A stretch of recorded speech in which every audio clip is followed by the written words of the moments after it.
come out, support the Reggae Girlz, even if you can't make it to the game, tune into your TV, come out and watch a game, make some nice, rally the girls and be that 12 man in the stadium. Just come on and beat the drum, blow the horn, the trumpet, everything, man. The JFF, man, they have to do better. They have to do better. They are not taking this Jamaican team lightly. They are not taking us lightly.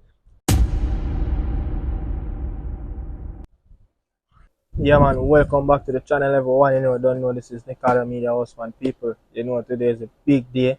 Today is the regular first leg after Concacaf Olympic playoff, man. We're just there for just all a little reason. Just, meditating on the game last night, like, have the urge for the game. I can't sleep. It's like I'm feeling the fever that the players, normally feel, before a big game after you lay down in your hotel room or you lay down at home, thinking about the game and stuff like that. So I'm here to, talk about a few other things. But, last night, it's like I'm just chilling, after work, watching some TV and, just thinking about the game like, this is going to be a really good game. It's going to be a tough one, and this is a very important game, for the Reggae Girlz. Not also, for the nation as Jamaica, just qualify for a women's, Olympic Games, next year in France. It will be a wonderful achievements for the Reggae Girlz. As you know, they played in the last two World Cups, and the first World Cup was in France. So, ironically, it's the first Olympic we can qualify going to be in France. But it's going to be a really good game. But, coming into this game, it's going to be crucial at home, especially, against a very tough Canadian team. They are Olympic bullies when it comes on to this region. They done great things in the past, not in CONCACAF, but in Olympic Games on the women's side, but away game and home game going to be in this playoff, but the first leg, in Kingston, first leg, in the national stadium is going to be very crucial because as you can see, Canada sold out their home game, I think a week and a half, 2 weeks ago, before prior to the first leg date in Kingston.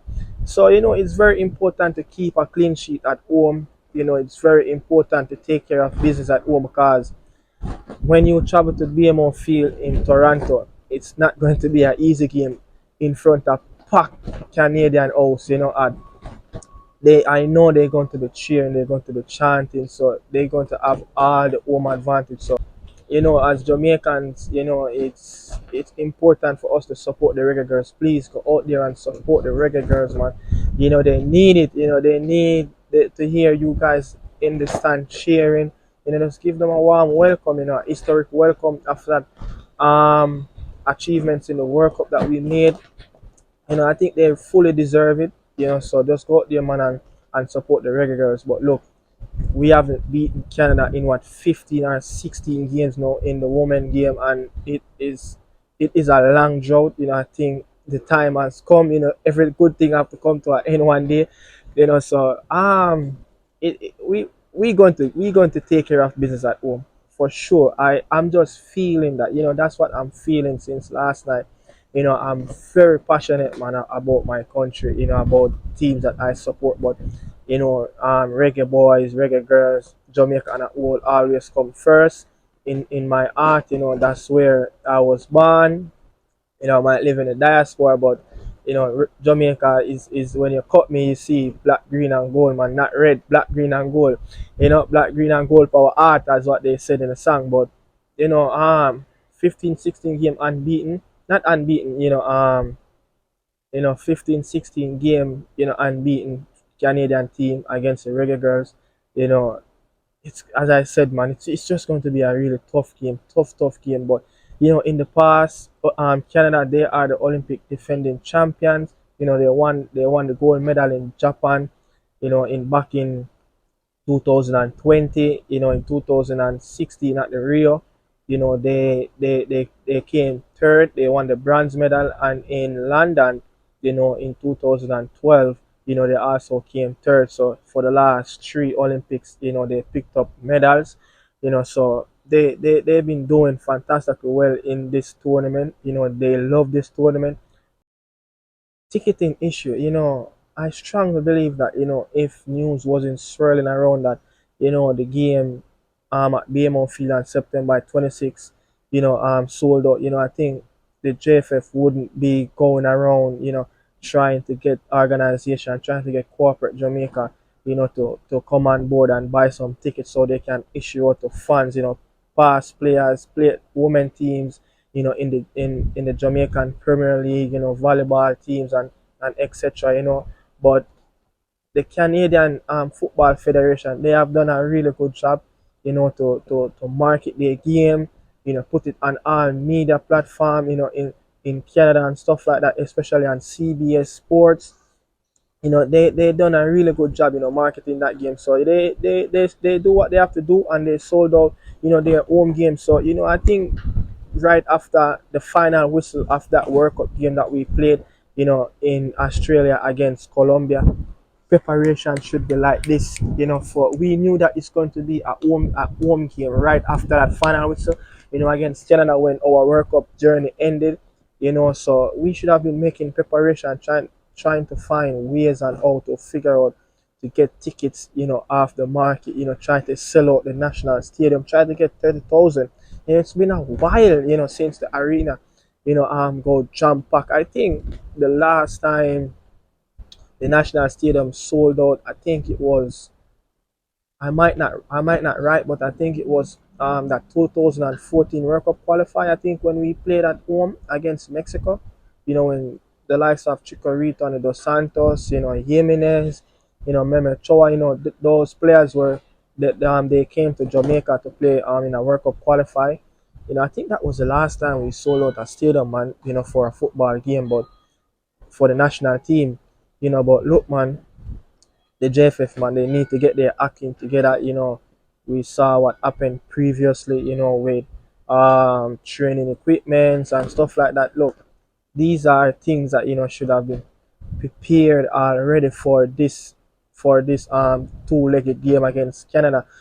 Canada, they have done a tremendous job, but I'm going to touch there shortly. But look, the JFF, man, they have to do better. They have to do better, in terms of getting the national teams, whatever it is, youth teams, senior teams, senior women, senior youth, try to get the preparation done on time and give, the players a breath of fresh air coming into the camp, knowing that everything done in the backroom staff, all they have to do is just go out there, execute what the coach needed from them and, do their country proud and, play to the best of their ability.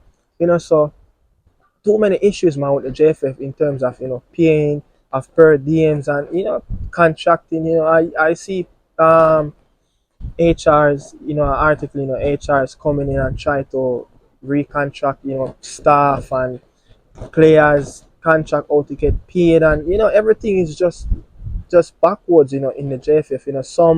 Some players contract wasn't photographed, and that is like some old school, like 50 years ago, outdated thing. The man them a keep up, at the office. But look, man, the man them need to work on them craft. The man them need to get them preparation done. Time and time, every international tournament is there's always some drama between, the JFF and the players. Come on, man, try to get this thing sorted out. But look, these men, in the job, for far too long, they have making the same mistakes over and over and over and over. It's come to an end where, we fans out here, local and abroad in the diaspora, all over the world, we need changes, in that setup regarding like the president, the secretary, HR assistant, everyone that's working, in the office to get the team prepared. In the past, you see, I think it was a young reggae boy team that some visa issues with application, like, these things are the basic. When the women team, missing equipments from a tournament that they ended like 5 6 weeks ago, almost 2 months now, and you still can't recover your equipments. It shows you that, the standard of of the JFF, the standard and how the man have prepare the game for the players. It's incompetent. It's really bad. It's atrocious, man. Like, come on, how can we prepare a team going to a crucial playoff tie like this against a very tough Canadian team that's well prepared? But talking about preparation, man, this Canada team, obviously, they didn't make it to the knockout round in the last FIFA Women's World Cup, and it take a toll on women's football in Canada. Especially that defeat that they got the last group stage game against Australia when they got defeated 4-0. They took that really hard. Like, media in Canada, talking about it like, you know, they really disappointment, and they need to move on and try to get prepared for this two-legged tie against the Reggae Girlz. From that defeat against Canada, against Australia in the World Cup, Canada been preparing from that day until now. They still preparing for this game because they want to go to the Olympic. They want to defend their gold medal, and that to show that's a system, a federation that's backing their players, trying to get the best out of their players, preparing the women team at the highest level and just to get positive results. you know but Canada coach, I think her name is what, Pressman. She have been doing one-on-one interviews, with each players individually. Try to get them into the right state of mind. Try to get them mental space prepared, ready for this game because they had a devastated, World Cup campaign in Australia and New Zealand. And they want to get back on track. They want their football to go back out there. They want to play the best football. They want to win trophies. They just want to win, and just to see that they got knocked out of the group stage and they doing everything in their hands to get this Canadian women team prepared for this Concacaf playoff against the Reggae Girls. So it show you that these players, these federation, the president for Canada, they're not joking. They are spending money. They just had a training camp in Florida. I think, and there's another thing too. I don't think the Canadian team going to have a training camp, in Jamaica. If they do going to train, it's going to be like some light training, some light workout, just jogging around, working off that little flight, that jet lag on your muscles, but they done all their work already in Florida. They don't have their training camp in Florida. So all they have to do is just jump on the jet, fly down an hour flight, an hour and a half, into Kingston, Jamaica. That for sure. So the man them now use our facility, the girls, they have their own training camp in Florida. So, that for sure. So, they want to prepare, they want to keep the same course of players. I said in my video yesterday, I think only a couple players missing, from the Canadian team previous that picked in the World Cup. I know Sophia Smith. I said Sophia Smith was out. She retired from international duties. Chapman, she out for personal reasons, and I think a few more players out injured. So I think they only got 19 or 20 players. But it's going to be a tough game, and trust me, it's going to be a tough game. But the next thing that I heard what the Canadian coach, talking in press conference, they are not taking this Jamaican team lightly. They are not taking us lightly. They really respect us what we did, in that World Cup against France, beat Panama, drew against Brazil. They really respected us, and she said that, this is not the same Reggae Girls team that we beat previously in their last two games, so they should go in this game focusing and knowing that they're going to play a very tough Reggae Girls team, especially that backline is steady. The backline is really good. We compact, they're playing as a unit. So, they are not taking us lightly. They are taking us seriously. So, they're not coming to Kingston thinking that it's going to be a walkover. No, they coming fully prepared. So, people come out, man. Let's support the Reggae Girls. We need it. We need the support in the stadium. So you don't know. Look more is the game. Can't wait, man. I can't wait.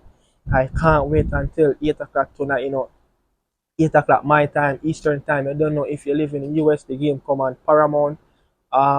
If you live in Canada, I think it's One Sports, and if you're in the Caribbean, it's ESPN.